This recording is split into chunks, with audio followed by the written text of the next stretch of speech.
Bonjour à tous et merci au Weasel News de m'accorder cette interview. Aujourd'hui, je vais essayer d'exprimer d'expliquer le programme politique du parti BAT aux élections municipales de Blaine County. Je vais essayer d'être concis sur chaque point et nous allons voir chaque point ensemble. Je commence tout de suite. Le premier point, c'est aider à la réinsertion. Qu'est-ce que ça veut dire? Ça veut dire travailler avec les entreprises, avec le BCSO et avec l'association Le Refuge du Lac, qui est située à Sandy Shore, pour lors de contrôle du BCSO sur des individus, par exemple, qui pourraient s'en sortir, aider ces gens-là à sortir de la criminalité. Ça veut dire aussi financer le refuge pour que leur action soit menée à bien. Notamment, ça peut être le Refuge du Lac n'accueille pas seulement des gens qui sont dans la criminalité, mais aussi, par exemple, des gens dans l'addiction, donc ça veut dire aussi du travail avec le BCES, voilà. Donc aider à la réinsertion via cette association, entre autres. L'organisation d'événements avec les entreprises, associations, auto-entreprises et micro-entreprises de San Andreas. Ce point, c'est tout simplement soit être en co-organisation, donc se charger de contacter les entreprises, etc., que la mairie organise des événements, c'est aussi son rôle, ou tout simplement d'être un support financier pour les gens qui font ça, et d'ailleurs on y reviendra un petit peu après sur la gestion économique. Dans la gestion économique, on a la revalorisation des salaires en mairie.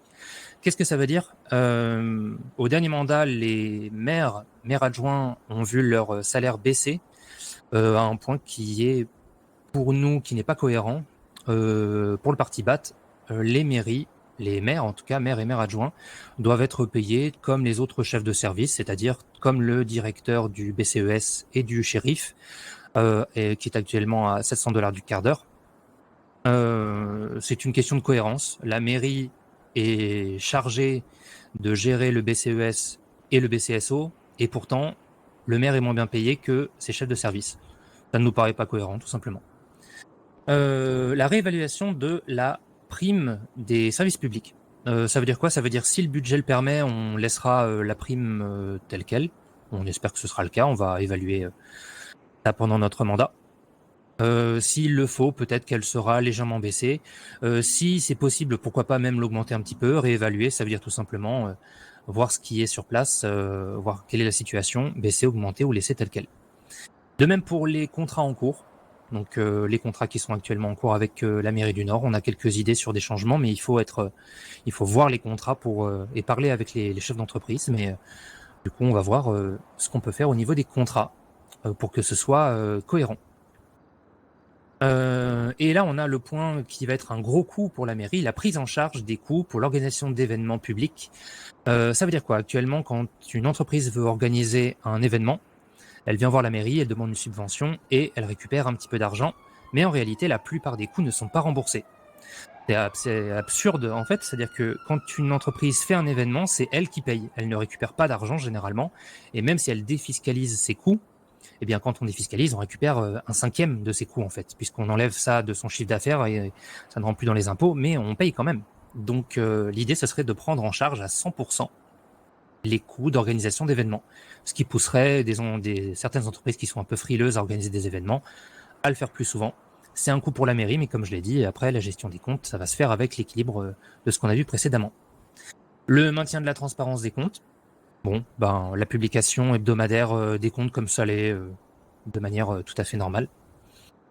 Pour la gestion des services publics, la suppression du garde forestier. Actuellement, personne n'est garde forestier techniquement à la mairie de Blaine County, mais ça existe encore dans les arrêtés. Le poste existe, donc l'idée c'est de le supprimer des arrêtés. C'est les chargés de mairie qui s'occuperont de faire passer les permis.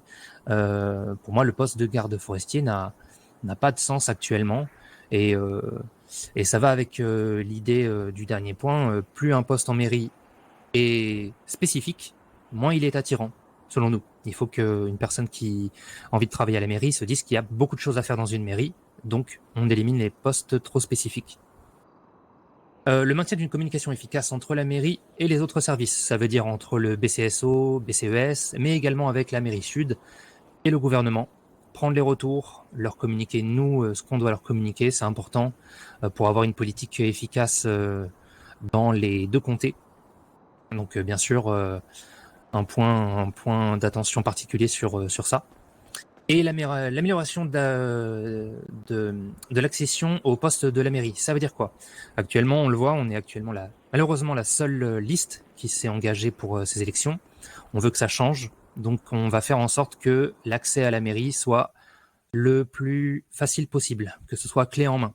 Donc un maximum de documents internes pour expliquer tout ce qui se passe. Actuellement, j'ai pas connaissance des documents qui sont au sein de la mairie, et de rendre un document public pour que les gens sachent quel poste fait quoi à la mairie. Voilà, il faut que tout le monde le sache pour pourquoi pas se dire, eh bien, ça m'intéresse, j'ai envie de me présenter en tant que maire, ou j'ai envie d'aller travailler en tant qu'assistant ou chargé dans cette mairie. Pour l'instant, les gens ont peur de deux choses principalement. Un des retours que j'ai, c'est ne pas avoir assez de choses à faire, de s'ennuyer. Donc ça, c'est quelque chose on va essayer de mettre un petit coup de pied dans la fourmilière pour éviter ça, et la paperasse. Et donc la paperasse, ça peut s'éviter, ça peut se limiter. Donc ça veut dire que ça veut dire qu'on doit en faire beaucoup pour que les suivants en aient moins. Eh bien, on le fera. Mais en tout cas, on fera tout pour que l'accession à ces postes soit le plus simple possible et que ça donne envie à des listes pour des prochaines élections. Voilà.